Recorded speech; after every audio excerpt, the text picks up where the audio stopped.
Welcome to the broadcast. तो यहाँ पे फाइनली बड़ी ही important big breaking update that is coming right now from the various sources regarding the merger of the bank of India, UCO bank, union bank, and उसको यहाँ पे discuss करेंगे with the official notification जो circulation में है दोस्तों यहाँ पे।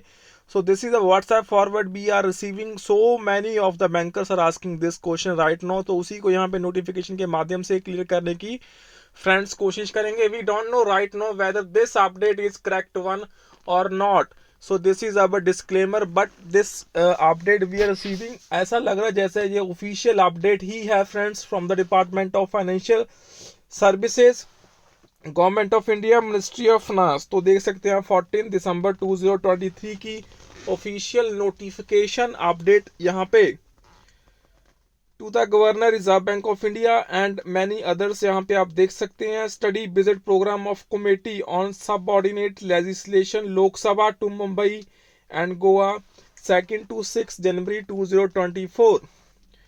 So I am directed to forward here with a copy of Lok Sabha Secretariat. Since the Committee on Subordinate Legislation Lok Sabha will undertake on the sport study visit to Mumbai and Goa from 2nd to 6th January 24, तो क्या mention है यहाँ पे दोस्तों, उसको सीधा चलते हैं। तो information discussion with the representatives of union bank and UCO bank under banking regulation 1949 and other relevant acts as applicable to them and the regulatory mechanism in post merger scenario. So यहाँ पे ये important है friends, post merger scenario. उसके बाद आप यहाँ पे देख सकते हैं informal discussion with the representatives of IRDA LIC, तो अभी वो इम्पोर्टेंट नहीं है। तो नेक्स्ट देखते हैं यहाँ पे जो बहुत ही बड़ी अपडेट फिर से है, informal discussion with the representatives of Bank of Maharashtra and bank of India and relevant acts applicable to them in post merger scenario. तो यहाँ पे ये भी है।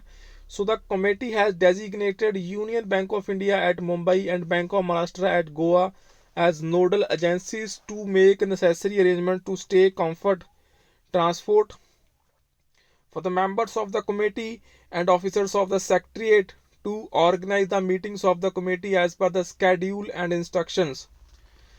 So let's see. तो यहाँ पे अगर bank of India and bank of Maharashtra merge होते हैं तो यहाँ पे जो बिजनेस साइज है वो 16 से 17 लाख करोड़ का हो जाएगा, तो बुक बड़ी अच्छी हो जाएगी। And number of branches will be 7 to 8,000 around for the bank of India. So यहाँ पे this is in the talk and ये बड़ी ऑफिशियल अपडेट है that is so sources from the DFS is strongly of the view that UCO Bank will be merged with Union Bank of India to United Commercial Bank and Bank of India with Bank of Maharashtra. So the process is likely to be completed at the earlier so that the merger take place with effect from 1st of the April. So ये दोस्तों बड़े sources के माध्यम से news update circulation में है।